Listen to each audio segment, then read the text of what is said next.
Real quick, I wanted to tell everybody to check out Exito's website. They sell all sorts of automotive accessories such as LED lighting, headlight replacement housings, battery jump boxes, seat covers, auxiliary lighting. Be sure to check them out and use my discount code Shanomatic91 for 15% off your purchase.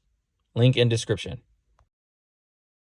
What's going on, everybody? So today we are with Will. This is his 1998 Toyota Supra MK4. Probably one of the cleanest street car Supras that I have seen. I don't like to go down that rabbit hole of street car, but this really, to me, is a good definition of one. Full interior, AC, power steering, subwoofer, amp, clean. Yep. So tell me about this car. Yeah, so I got this car about 6 years ago.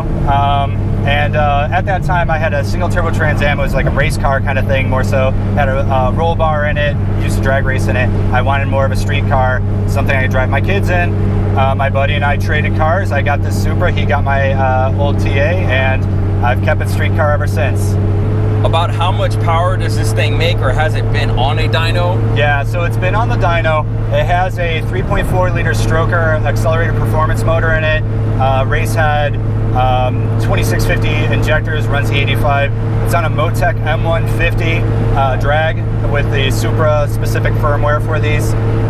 So it has been on the dyno with the 7675 turbo that's in it. It's a precision unit. It made just shy of 1200 wheel horsepower. The motor is capable of making much more, but at the sacrifice of spool going with a larger turbo, we wanted to keep it very optimal for this setup. And more street friendly. More street friendly. I can drive this car anywhere I want. I've been in stop and go traffic. My water temperature never exceeds 190, 200 degrees. It's a perfect street car for this Texas weather.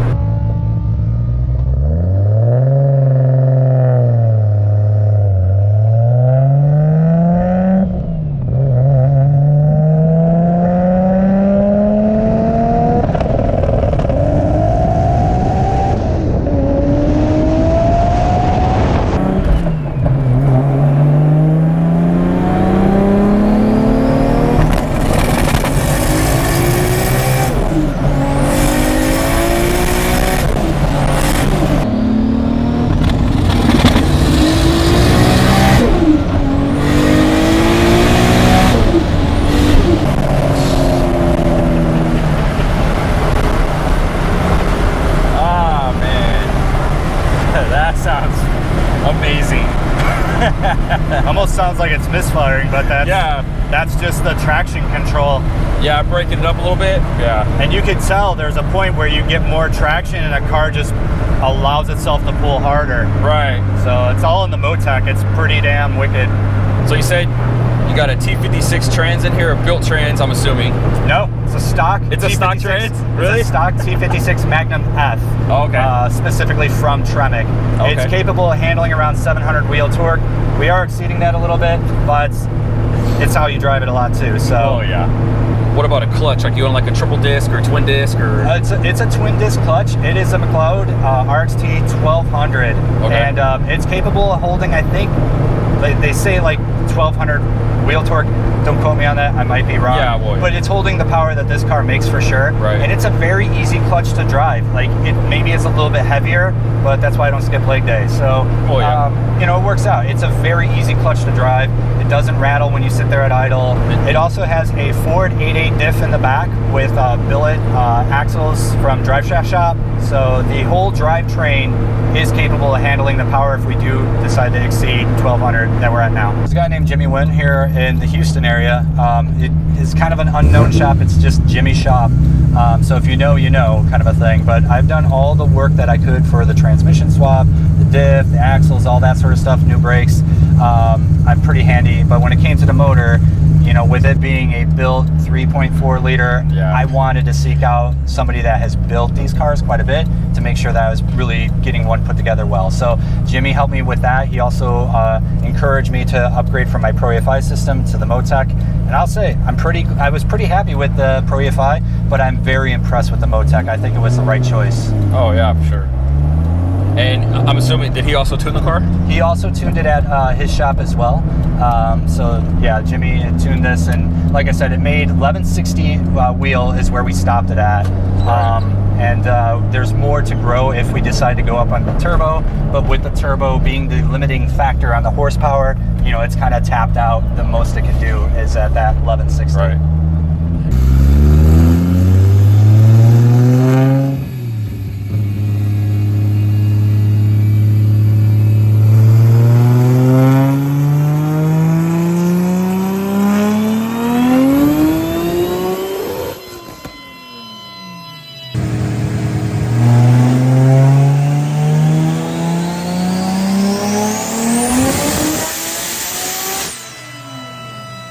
Didn't you say something about like this block is actually half filled? Yeah, so it's actually half filled with cement. Funny enough, this came from a prior Supra guy that had it in a Texas 2K car.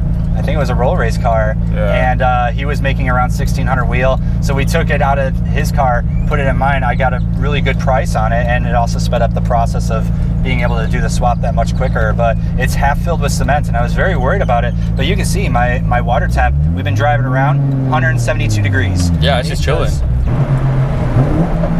Let's go down a second. So what setting is this? This is 1000 wheel, setting 2. All right.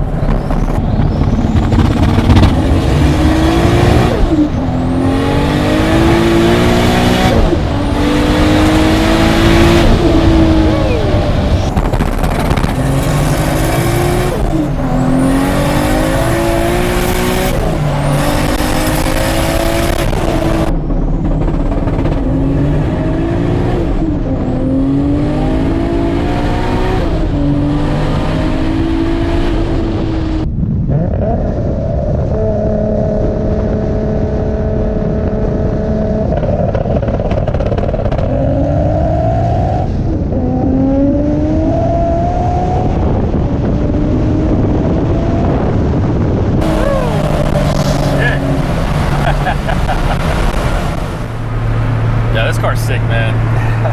Yeah, like to me, it's like the perfect street Supra. I don't think there's any other way to do it than how this car is set up. Like, I've hem and hawed over like how I'd build the perfect street car, and this is kind of it. So it has triple Walbro 450s in it right now, and it's a dash 8 feet up front, and they're 2650 injectors. With us running E85, we wanted enough headroom that we could push it to 1600 if I did a turbo swap without having to do another bank of injectors. So we're perfectly fine with where we're at for the power levels that we're at. But yeah, it's a full stainless body too, so E85, and it sits in there for a little while. They won't corrode, they won't start to stick or anything. They've been very reliable. They're injector dynamics. Yeah, actually that's what I have. I have ID 1050Xs in my car. Yeah, you can't go wrong with ID. They seem to be the gold standard right now, especially for the 85 specific cars. So let's talk about the Motec with the traction control, because I think that's pretty impressive. I've been in a Viper that had that, and it felt so smooth. Yeah, so with this car particularly, we converted to drive-by-wire, and also with the Motec M150, it has front and rear wheel speed sensors. So once it starts to see a differential over 10% slip, it starts to intervene. It'll start to close throttle, it'll start to take timing, take boost, and as soon as it sees that that number starts to drop and you're getting traction back, it brings it back pretty fast. I mean, within milliseconds, and it might make it sound like the car is misfiring. It's not. It's just keeping the car moving as fast as it possibly can with the traction you currently have.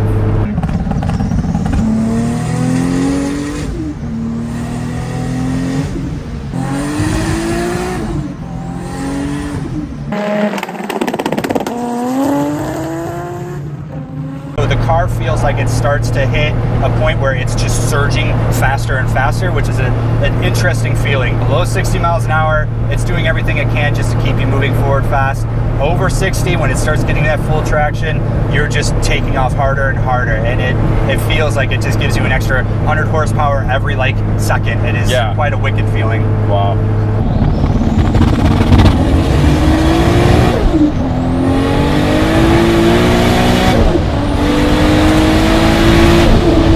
So in the rear with tires, what tires are you running?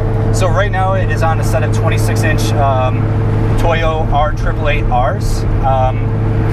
work well for what this car is. Yeah. If I obviously went with a much stickier tire, like a Mickey Thompson Street ET, you know, everything else will scale. So the traction control automatically dials in based on what that slip is being noticed.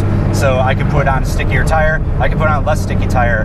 The traction control strategy within the Motec will automatically calibrate itself and adjust. I just have to adjust the tire height so that my front and rear wheel speed sensors are aligned. Right. Okay. That makes sense.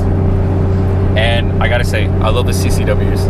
Oh, I love the CCWs. Actually, the car came with CCWs, and the funny thing is if it didn't come with the CCWs, I was going to go buy those right away. Right. So, wow. Yeah, they're nice, man. I love the CCWs. They're classic for this car. People think they're kind of played out because they are on a lot of Supras, and they are, but they're on a lot of Supras for a really good reason. They just look fantastic.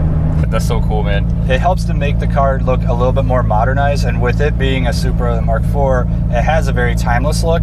So there are subtle things you can do. Wheels, you know, maybe a little bit of aero, like we got the carbon fiber rear wing and the carbon fiber front splitter. You know, those little touches really modernize the car. Oh yeah, for sure. And that's another thing, like I like how simple the car looks on the outside, and it works. Like it looks so good. And then let's talk about this interior, man. This, what do they call it? It's porno red interior, is that what it's called? It's actually Imiola red interior. It's a BMW leather. Okay. So the car was restored about 10 years prior, before I had owned the car, and this was one of the previous owner's decisions. I actually like the color a lot. I'm not a red interior guy, but in this car, I think it works. No, it looks cool, man. I like it. But yeah, like everything in this car, like I was telling you before, I'm really into like, you know, 90s and, you know, early 2000s, you know, things that I grew up with. And just seeing a car like this that has a lot of those things on there, like I see the HKS logos here and there, the Blitz, you know, like little cap I was telling you about, like that's cool to see. Yeah, I err on the side of subtle more so than I can, but you know, obviously I do like, you know, some of the Japanese elements infused into it, but I tend to like kind of be a little bit more subdued, subtle, or conservative with the way I want things to look. The car is also painted in Ferrari Grigio Silverstone. People confuse this with like the anthracite color that these cars came with. I didn't know that. I thought it was that color. No, it's not an anthracite car. People confuse it often. It's a little bit more brown in the anthracite, but this is actually a Ferrari color. So the car was completely taken down, and it was repainted. Will, I really appreciate you bringing this Supra out. I had a blast. I love this car. I've always thought this was one of the most beautiful Supras that I've seen in person, and I love it, man. I'm a big fan. I think you've put together a hell of a car. Yeah, thank you. Like I said, this is like the perfect street Supra in my opinion. I had offers for people to buy the car, and honestly, I just turn around and build the exact same thing again. I don't think there's anything I would change. So I appreciate you having me on your channel, and you know, wish the best of luck to you. I appreciate it, man. Thank you so much. Peace. We will see y'all in the next video. Peace.